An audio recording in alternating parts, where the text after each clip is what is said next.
And we are back, SG Live, everything fun here in St. George.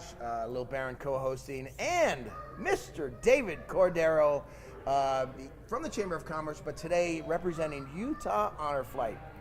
That's right. Thanks for having me on. Hey, thanks for being here, buddy. Yeah. And he's got the military haircut going on. He's got the and Sergeant, the shirt. The Sergeant Bilko. He's red, white, and blue. You can't see his boxers right now, but they're also very patriotic. So, how are you, man? We're doing great.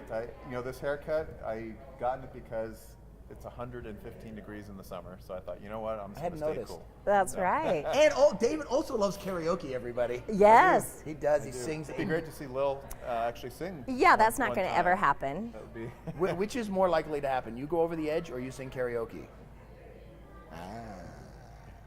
Probably neither. Karaoke. I don't know. We'll have to see. Do you sing in the shower? I do. I've got nothing else. I sing at church. You sing at church? I do. Is that what that is on Sunday? Awesome. So tell us about Utah Honor Flight, a little bit about what goes on there and what you guys do. Well, great. Well, Utah Honor Flight's a 501c3 business, or not business, a nonprofit or charity organization. Been around for about 5 years. Now, the whole concept of Honor Flight, which is taking veterans of World War II, the Korean War, and the Vietnam War, to see their memorials in Washington, D.C., that began years before, after they built the World War II Memorial. It's a long story about how that got started, and it took a long time for Utah to get involved.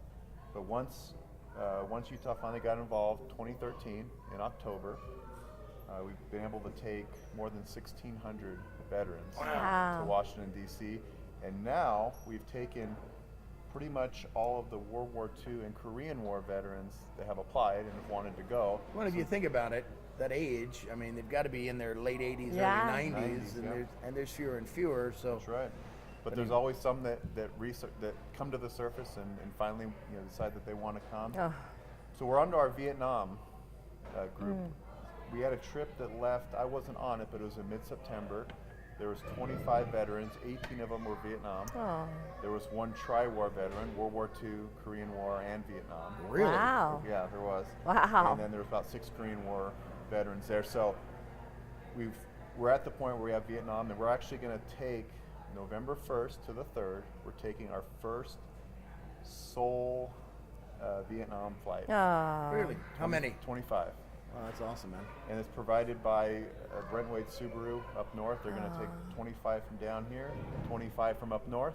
We'll meet in Washington, D.C. That's Have cool. a good time. Oh. So now, how do you raise funds for these guys? Because obviously you're honoring them. You're not making them pay for their own flights, right? Who takes care of all that? Sponsors? Yeah, sponsors. So private individuals, businesses. Of course, Brent Wade Subaru has been great to sponsor. This is their second flight they sponsored. Actually, they took one out of Salt Lake last year. Businesses, people. I've had people that said, "Hey, how can I be a part of it?" And individuals have written a check for $1,000, which is about what it costs to take a veteran. So we'll take any types of donation. Of course, it's tax deductible, being that Utah Honor Flight's a 501c3, as Lil knows. Yes. Those types of organizations. Well, that's right. When we're always looking for funds. That's for nonprofit organizations. That's always the big challenge is getting those funds in.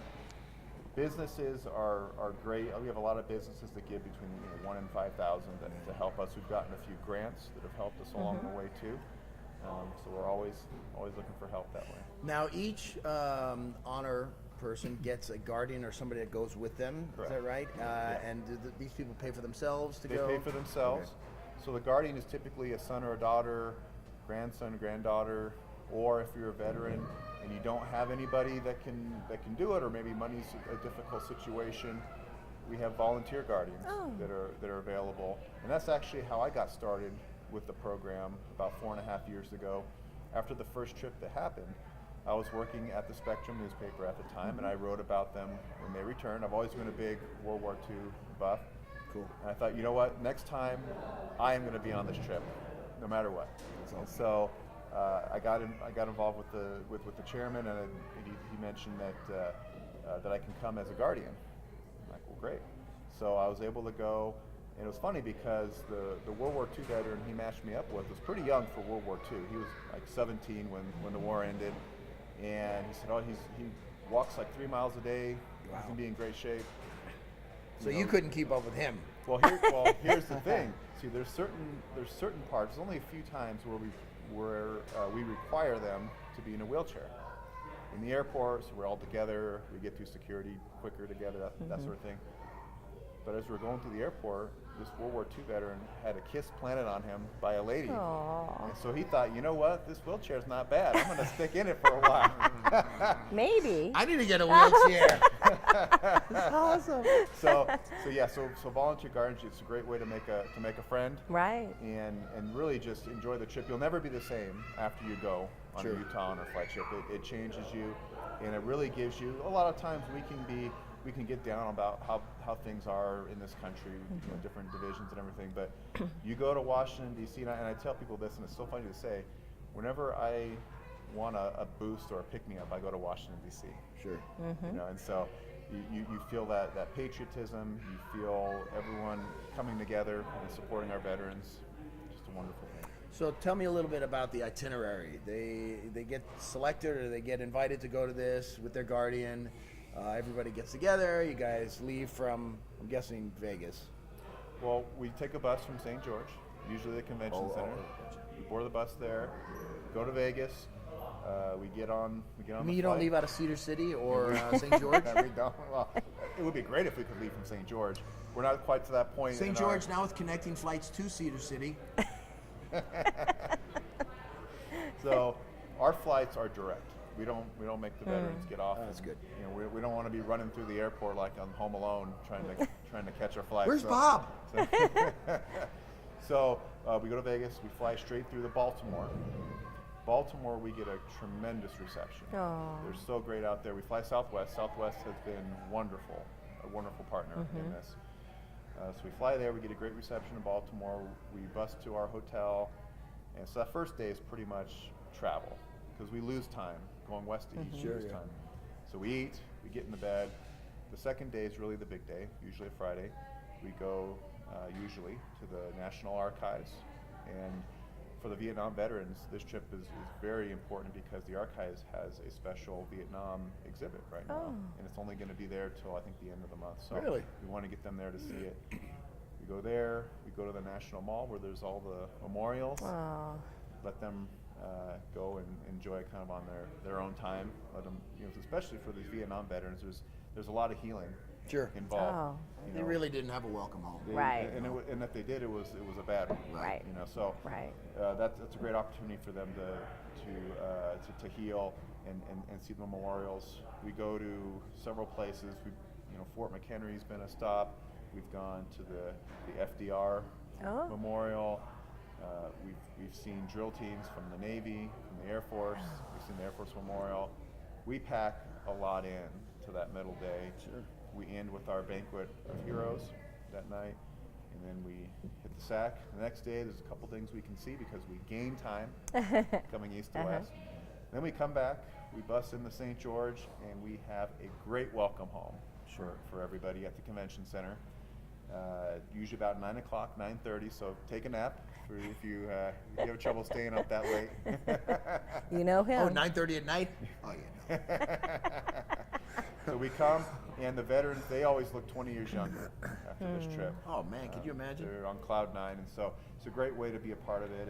And even if you aren't part of an organization that's going to be there, if you just want to be there as a private citizen, come on out. I guarantee you'll feel better than you did when you first walked in. When I first heard about it, you had somebody at the chamber luncheon, and I did not make it out of there without crying. Right. I know, I'm a crier. I know. Yeah. But when they have sales at Kohl's, she gets all excited and teary-eyed. So, how touching that is. It is. It is. It is so touching to me. It really is, and sometimes, I even this will be my 9th trip, either as a guardian, back when I covered it when I was at the newspaper, and now as a flight leader. This will be my 9th time going, and even then, sometimes something will kind of catch me. I'll have to, try to compose myself. And at that lunch too, when you show that video, that video can really catch you. And so it's there's definitely tears shed by Oh, pretty yeah. much everybody. Everybody. on that trip. I think Yeah. the first time I heard about it was at the Warburg Museum when they had the dance. Yeah. And I was like, and I was Air Force for 12 years, and I Thank you loved for your service. Ed. Yes. my thank honor, you. believe me, best thing I ever did. Very touching, and I don't get emotional easy. A couple of sales at Burger King. I was just going to say, Anytime McDonald's there- has a anytime- sale. Anytime there's food, I get teary-eyed. But an amazing tribute, and I think Vietnam veterans are going to absolutely just love it. Absolutely. It's a high time for them, and is. they deserve every honor possible that they could be given. Absolutely. So, just as anybody else. Now, just curious, because now World War II was 70-something years ago. We still have surviving. We do. World War II vets out there Wow. here locally. We do, and in fact, at the hangar dance, there was like 10 of them that came up to the stage. And Speaking of Oh. kissing, the And one they- guy, and they have the dancers that come up and the singers. They look like the Andrews Sisters. They dress up in the period garb. Yeah. And this guy was getting more action. I don't know who he was, but I was like, Were you I want- jealous? I was so jealous. I'm like, what? Yeah, we still have World War II veterans. Obviously, not as many as we Sure. used to. It's sad. Sometimes I'll look at the obituaries and I'll see. We just lost a veterans code who- talker. Yep. That was Oh, at the yeah, yeah. Ivan's Veterans Home. Yeah, we weren't able to get him on a trip. That was sad that Aw. we weren't able to. But I'll see him in the obituaries like, oh, because I'll remember them either from an interview I had with them in my old job or with Utah Honor Flight. They're part of a trip, and so they're as with anybody, time is not on our side Right. in any aspect of life. Right. So now is the time, especially for these Vietnam veterans. Look, a lot of them are about the age of 70. They might even, I won't say might. They probably are in as good a shape or better than me. Right. But if you wait, you just never know what's going to happen. right. Absolutely. And there's several veterans. One that I was really close with. He kind of kept pushing off, and then finally, when he decided to do it, his health really started to fail. He wasn't able to come. Oh. So believe me, for the veterans out there, just because you're in good shape, you're not taking a spot from someone who Go. can go. Just Just go. Go. Be a part of it. You'll never be the same. If somebody wanted to volunteer, donate, get more info, how do they find you guys? You can find us on the web, utahhonorflight.org. If you wanted to send a check, the address is P.O. Box 42, Richfield, Utah. That's kind of the center of operations because that's where our chairman lives and that's where the office is. We run a lean, tight ship. We're all volunteers except there's one person that works in the office and he's part-time. And so we're lean and not mean, lean and nice.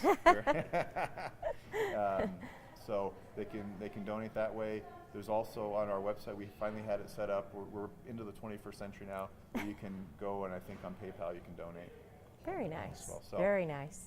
Great opportunities to sign up as a volunteer on that utahhonorflight.org. There's a tab for both for guardians. So if you want to be a volunteer guardian, you can fill out. You can download that and send it in. You can also click on the volunteer. So if you want to be a part of things, Or if you know a veteran, a veteran that should go Yeah. on Right. this, contact them, get them on this flight, absolutely. and it would be awesome. Yeah, and stay on them because not a lot of them will just do it on their own. Sure. Yeah. Stay on him or her. And in fact, I don't know how much time you have, but we're going to have hopefully an all-female Vietnam veteran Aw. trip in the near future. But we need the applicants. Yeah. That we have the funding, which is rare. Usually it's the other way around. We have Right. the applicants, not the funding. We have the funding. We need the applicants. So if you know of any I'm not allowed to go on that one, Vietnam apparently. veterans, please sign up. Deal. Very nice. Utah Honor Flight. David Cordero, thank you, buddy. Thank you, Ed. An absolute pleasure. Thank you. We'll be right back, everybody.